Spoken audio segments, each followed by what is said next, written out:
The Stump Mic with Nag. Hi hello friends, welcome to your show the stump mic. నేను మీ నాగ్. ఈ video చాలా important friends. మీరు ఇప్పటివరకు సబ్స్క్రైబ్ చేసుకోకపోయింటే తప్పకుండా సబ్స్క్రైబ్ చేసుకోండి. ఈ video almost world cup T20 world cup చివరి అంకంలోకి వచ్చిన దగ్గర బోల్డ్ అనే విషయాలు మనం ఈ వీడియోలో మాట్లాడుకోబోతున్నాం. సూపర్ 12లో గ్రూప్ 1 ఏదైతే ఉందో దాంట్లో నుంచి మనకి 2 క్వాలిఫైయర్స్ వచ్చేసారు. గ్రూప్ 1 మ్యాచెస్ అన్ని అయిపోయాయి. ఆఖరికి నిలిచిన 2 జట్లు ఇంగ్లాండ్ ఇంకా Australia. I think last match వరకు కూడా, అంటే England versus South Africa match ఏదైతే జరిగిందో 189 స్కోర్ చేశారు సౌత్ ఆఫ్రికా. మ్యాచ్ గెలిచినప్పటికీ they had to get England side all out by 132. అంటే హోప్ ఉన్నప్పటికీ ఒక స్ట్రాంగ్ ఇంగ్లాండ్ సైడ్ని మనం ఈ వరల్డ్ కప్లో చూసాము. ఓడిపోయినప్పటికీ మరీ అంత మార్జిన్తో ఓడిపోయేది మాత్రం ప్రాక్టికల్గా లేకుండే. But end of the day it happened and south Africa or out of the super 12 and the world cup. Group 2 విషయానికి వస్తే friends, the matches on the day or going to be very important అని చెప్పాలి. Penultimate day of super 12 అంటే ఇంకొక match మాత్రమే మిగిలింటుంది. ఏదైతే India versus Namibia ఉందో అదొకటే మిగిలింటుంది. ఈ రోజు జరగబోయే మ్యాచెస్ 2 కూడా, అంటే సెకండ్ మ్యాచ్ వచ్చి ఇంకా consequential friends.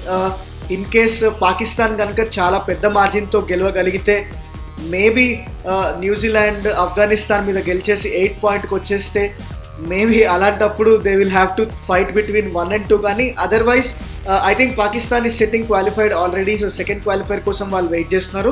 Position number 1 or 2 అనేది it is going to decide on this day. India విషయానికి వస్తే కూడా I think today is all the Indian fans will be rooting for Afghanistan. I think ఆఫ్ఘనిస్తాన్ని మనం అంటే ఎలాంటి సిచ్యువేషన్ అంటే ఫ్రెండ్స్, ఆఫ్ఘనిస్తాన్ గెలవాలి, కాకపోతే పెద్ద మార్జిన్తో గెలవకూడదు అని చూసే తప్పకుండా ఒక మ్యాచ్. ఫస్ట్ అండ్ ఫార్మోస్ట్ ఈ మ్యాచ్ జరగబోతున్న గ్రౌండ్ ఏదైతుందో అబుదాబిలో జరగబోతుంది. లాస్ట్ 2-3 మ్యాచెస్ కనుక మనం చూస్తే, ఫస్ట్లో కొన్ని మ్యాచెస్ ఏవైతే జరిగాయో అవి చాలా లో స్కోరింగ్ ఉన్నాయి. కాకపోతే ఇటీవల జరిగిన మ్యాచెస్ ఏవైతే ఉన్నాయో అవి స్కోర్స్ కొంచెం హైగానే ఉన్నట్టుంది. అండ్ బ్యాటింగ్ టీమ్స్ కూడా గెటింగ్ యూస్ టు ఇట్ అనుకుంటే కనుక తప్పకుండా ఇది టాస్ గెలిచి మళ్ళీ కూడా చేసింగ్ గ్రౌండే. అంటే టాస్ గెలిచి తప్పకుండా బౌలింగ్ తీసుకొని టార్గెట్ తీసుకొని దాన్ని మనం చేస్ చేయడం అనేది చాలా ఇంపార్టెంట్. కాకపోతే it will also depend on the team combinations. ఎందుకంటే మధ్యాహ్నం మ్యాచ్ కాబట్టి డ్యూ ఫ్యాక్టర్ పెద్దగా ఎఫెక్ట్ అవ్వదు. So they don't have to worry about dew factor. Depending on the team combinations on ఆ డ్రై సర్ఫేస్ని బట్టి I think they will take a decision. Friends, ఈ మ్యాచ్లో మనం మెయిన్గా మాట్లాడుకోవాల్సిన విషయం 2 సైడ్స్ బలాబలాల గురించి. స్ట్రెంగ్స్ కనుక మనం చూసుకుంటే ఐ థింక్ ముజీబుర్ రెహమాన్ అనేవాడు still they are waiting on his fitness అని వింటున్నాం.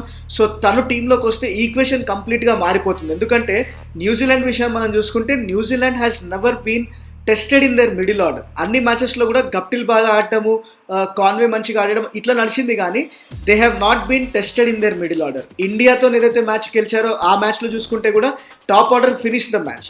ఆ కంటే ముందు మ్యాచ్ పాకిస్తాన్లో ఎప్పుడైతే మిడిల్ ఆర్డర్ ఒకసారి టెస్ట్ అయిందో దే ఫెయిల్. స్కాట్లాండ్ కూడా దే వర్ ఏబుల్ టు ఒక చిన్న స్కేర్ టైప్ ఆఫ్ క్రియేట్ చేశారు. నమీబియా కూడా ఒక పాయింట్ ఆఫ్ టైంలో వాళ్ళ వికెట్స్ తీయగలిగారు.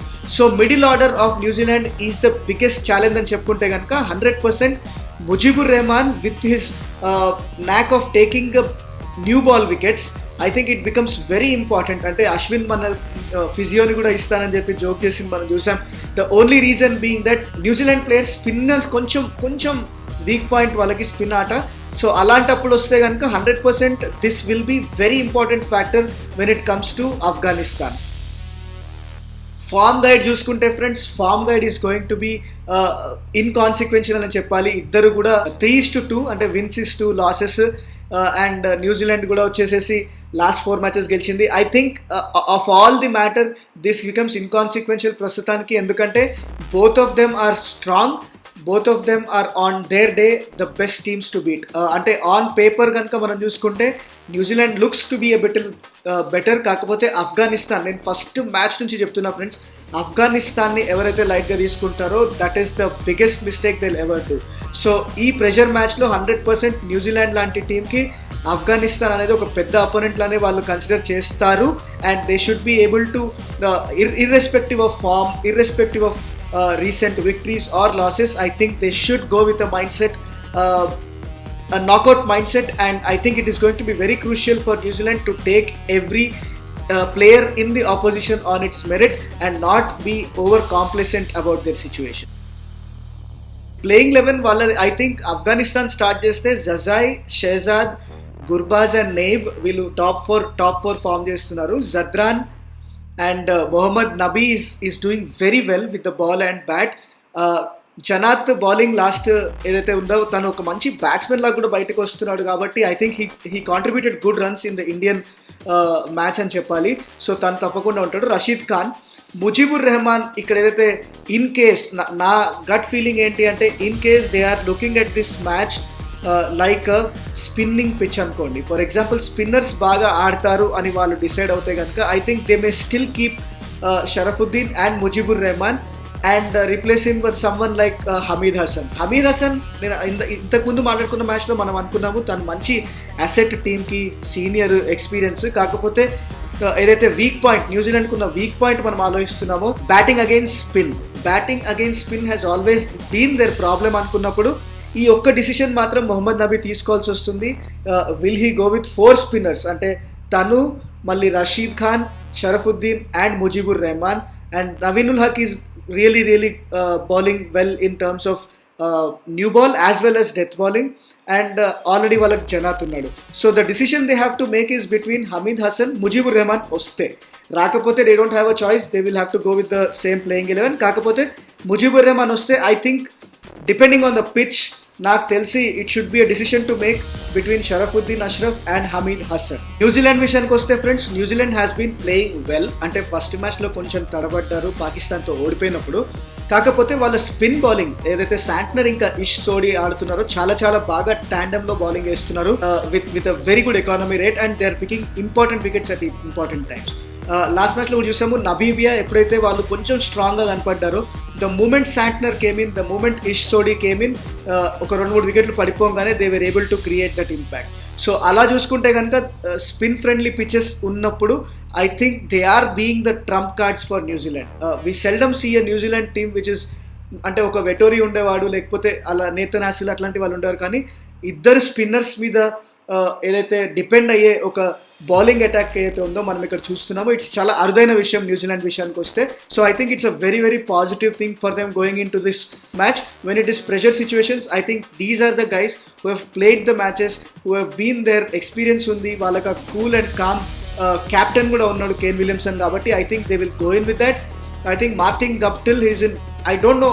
ఒక చిన్న విషయం ఏంటి అంటే friends, this is the third match on the bounce for last 7-8 days లోపల 3వ మ్యాచ్ ఆడుతున్నారు. 3 మ్యాచ్లు కూడా మధ్యాహ్నం ఆడారు. యుఏఈ లాంటి టెంపరేచర్స్లో మధ్యాహ్నం మ్యాచ్లు ఆడడము I don't know how much of fatigue they have. I think it is international cricket. ఇట్లాంటి విషయాలు మనం మాట్లాడుకోవడం అనేది, ప్లేయర్స్ స్టామినా అవన్నీ చాలా important. But end of the day they are human. I'm not sure how much that will play into Afghanistan hands. కాకపోతే I think heat and temperature takes its toll. And on the bounce అంటే లైన్గా 3 మ్యాచ్లు వాళ్ళు మధ్యాహ్నం పూట ఆడడం అనేది కూడా I don't know how much of fatigue it takes. So Daryl Mitchell is opening well, Kane Williamson at number 3, Conway at number 4 and వాళ్ళు తనని వికెట్ కీపర్ బ్యాట్స్మెన్లా యూస్ చేసుకుంటున్నారు. బట్ చాలా బాగా చేస్తున్నాడు Conway. He's not like step in wicket keeper లాగా కాకుండా main wicket keeper లాగానే తను చేస్తున్నాడు. గ్లెన్ ఫిలిప్స్ ఇంకా James Neesham are the main reason why they won against Namibia అని నేను చెప్పాలి. ఎందుకంటే ఒక పాయింట్ ఇన్ టైం లోపల 96 for 4 ఉండింది వాళ్ళ స్కోర్. అక్కడ నుంచి లాస్ట్ 5 overs లోపల 67 runs కొట్టి వాళ్ళని 164 దాకా తీసుకెళ్లారు. That was very important in putting the score on the board and ఏదైతే ప్రెషర్ వాళ్ళు క్రియేట్ చేశారో నమీబియా లాంటి టీం మీద.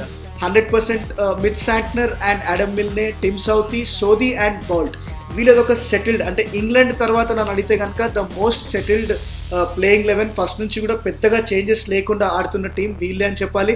I think except for Conway కంటే ముందు స్టిఫ్లర్ వచ్చి తను కీపింగ్ చేశాడు, అది తప్ప వేరే ఏ చేంజ్ మనం ఈ టీంలో చూడలేదు.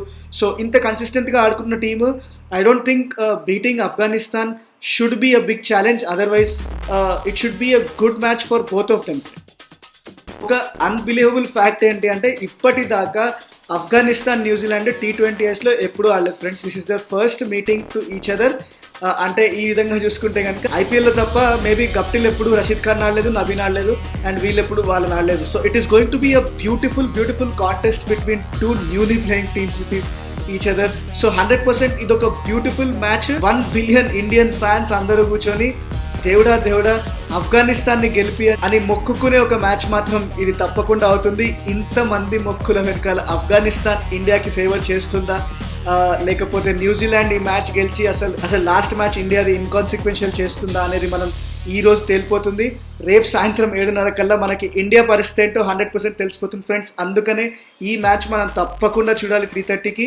దాని తర్వాత 7:30కి పాకిస్తాన్ వర్సెస్ స్కాట్లాండ్ కూడా కొంచెం ఇంట్రెస్టింగ్గా ఉండే మ్యాచ్. ఎందుకంటే స్కాట్లాండ్ లాంటి అసోసియేట్ నేషన్ మనకి చాలా కనపడతారు. So I think we should watch that match also. Sunday evening is going to be a little bit more interesting అని చెప్పుకుంటూ thank you so much for watching friends. Like చేయండి, share చేయండి, comment చేయండి. ఈ ఇంటరాక్షన్తో ముందుకెళ్ళిపోదాం. Thank you so much.